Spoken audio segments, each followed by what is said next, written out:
I want to get you out the door with every result from every league in under 15 minutes, so that you're more informed about what's going on in the world of sports. Hey TJ, what's going on? I'm Chandler and this is Tiger Beat Sports. Hey everybody, I'm Chandler Sports and this is the Sport Report. And I'm Chandler and this is Tiger Beat Sports. Welcome to a special edition of this all-crazy sports newscast. Broadcasting from somewhere in the United States. Hit it, Blaze. This is the Sport Report.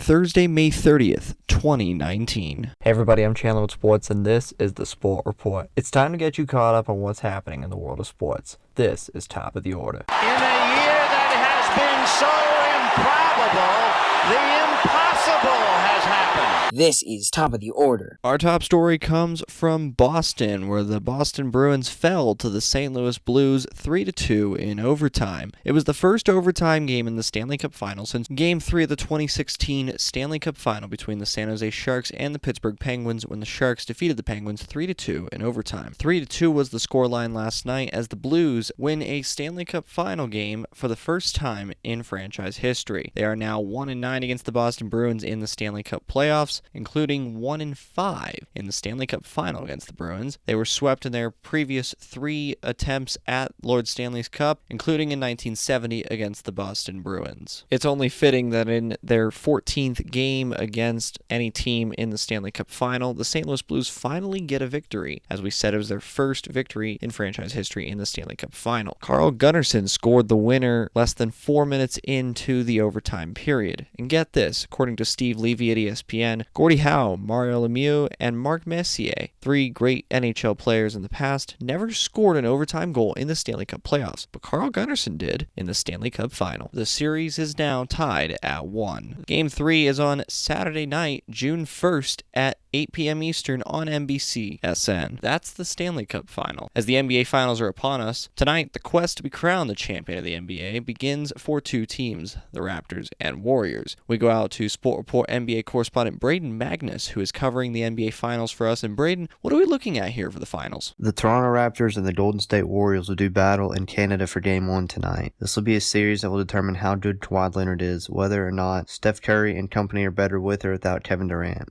and if Drake is escorted out of the building for being too close to the team. The Raptors made it this far by defeating the Orlando Magic in 5 games in the opening round. They followed that series by taking down the Philadelphia 76ers in 7 games on a Kawhi Leonard buzzer beater in Game 7 in Toronto. After that, the Milwaukee Bucks rolled into town, but the Raptors sent them packing in 6 games. For Golden State, they beat the Los Angeles Clippers in 6 games. The next series was a little tougher as the Houston Rockets were the next opponent. The Warriors lost Kevin Durant in Game 5, but it didn't matter. The Splash Brothers found their rhythm and won that game. They also won Game 6 in Houston to win the series. The Rockets have yet to find a way to beat the Warriors, as they've been eliminated by the Warriors in 4 of the last 5 seasons, including the last 2 years on their home court. The Warriors are now making their 5th consecutive finals appearance, which is almost unheard of unless you're LeBron or the Boston Celtics of the 50s and 60s. Golden State knocked out Seth Curry, Steph's little brother, Damian Lillard, CJ McCollum, and the Portland Trailblazers by sweeping them in Portland. The Warriors have clinched all 3 of their series on the road, while the Raptors have clinched each series at home this postseason. Toronto's postseason has been defined by how much Drake has been involved. Drake gave Raptors head coach Nick Nurse a neck massage in Game 4. That's a party foul, but at the same time, the NBA didn't mind. At least, we thought they didn't mind. It came out yesterday that the NBA spoke to the Raptors in order to limit Drake's interaction with the Raptors. So, if he gets out of his seat in Games 1 or 2 in Toronto, we can only hope the Raptors will listen to the NBA. That could mean chastising him, fining him, or escorting him out of the building. If it gets out of hand, we shall see what happens. It will be interesting to see what happens in these NBA Finals. Anything can happen. I mean, Giannis and company are in the Finals like a lot of people expected, so really, anything can happen. I'll check back when the series returns to Golden State in a few days. With sports, all yours. Thanks, Braden. In soccer news, in the Europa League final, Chelsea defeated Arsenal 4-1 in Baku, Azerbaijan. With the victory, Chelsea will be in the Champions League no matter what. If Arsenal had won, they would be in the Champions League. But it means that Arsenal and Manchester United will go to the group stage of the Europa League. Wolves will be in the second qualifying round of the Europa League for finishing 7th in the Premier League in England. And the top 4, Manchester City, Liverpool, Chelsea, and Tottenham Hotspur, will play in the Champions League League group stage next season. No matter who wins the Champions League final in Madrid on Saturday, June 1st at 3 p.m. Eastern on TNT between Liverpool and Tottenham Hotspur, both clubs will be in the group stage, but one of them will have won the Champions League title. Now to close out this edition of the Sport Report, we transition to Major League Baseball. High fly ball into right field. She is gone! And Carlton Fisk had a lot of little boy in him right there.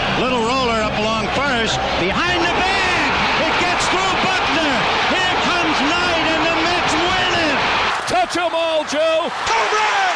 Mike Piazza! Jeter backhands from the outfield grass. Got it! Man, what a play! Now from Major League Baseball. There were 14 games on the Major League Baseball slate last night. We'll start in Houston, where the Chicago Cubs defeated the Houston Astros 2-1. As the great Harry Carey once said, Cubs win, Cubs win. Kyle Hendricks is 5-4 on the season with a 3.09 ERA for Chicago. Wade Miley falls to 5-3 with a 3.25 ERA for the Astros. Pittsburgh Pirates 7, Cincinnati Reds 2, New York Yankees 7, San Diego Padres nothing. The Padres had 4 hits, all of which came in the 7th, 8th, and 9th innings, as the Yankees had a combined no-hitter through 6 innings. In 11 innings, Los Angeles Angels 12, Oakland Athletics 7. The Angels scored 5 runs in the top half of the 11th inning to get the 5-run victory against their ALS rivals. Texas Rangers 8, Seattle Mariners 7. The Mariners led 7-5 entering the top of the 8th inning. Then the Rangers scored 2 in the top half of the 8th to tie the game at 7, and 1 more in the top half of the 9th to take the lead and the win, as Drupal Cabrera had the game-winning hit in the 9th inning for the Texas Rangers. Cleveland Indians 14, Boston Red Sox 9, Philadelphia Phillies 11, St. Louis Cardinals 4. Aaron Nola is now 6-0 on the year with a 4.18 ERA for the Phillies, who are 33-22 on the season. Detroit Tigers 4, Baltimore Orioles 2. The Orioles are now 17-39 on the season. The Tigers 21-32, which is now better than the San Francisco Giants and Miami Marlins and Baltimore Orioles. Speaking of the Miami Marlins and the San Francisco Giants, the Marlins defeated the Giants 4-2. Madison Bumgarner is 3-5 with a 4.01 ERA for the Giants. In 11 innings on a walk-off hit, the Tampa Bay Rays 4, Toronto Blue Jays 3. Willie Adams singled to center field and won the game for the Rays' 5th consecutive victory. Washington Nationals 14, Atlanta Braves 4. Anibal Sanchez gets his first victory of the season for the Washington Nationals. Chicago White Sox 8, Kansas City Royals 7. The White Sox scored the game-winning run in the bottom half of the 8th inning after the Royals took a 7-6 lead in the top half of the 8th inning. Colorado Rockies 5, Arizona Diamondbacks 4. Scott Oberg got 2 wins against Baltimore, but he got his first save of the year for the Rockies en route to the 5-4 victory for Colorado. The Rockies have now won 4 in a row. The pitching staff is starting to come together, and the Rockies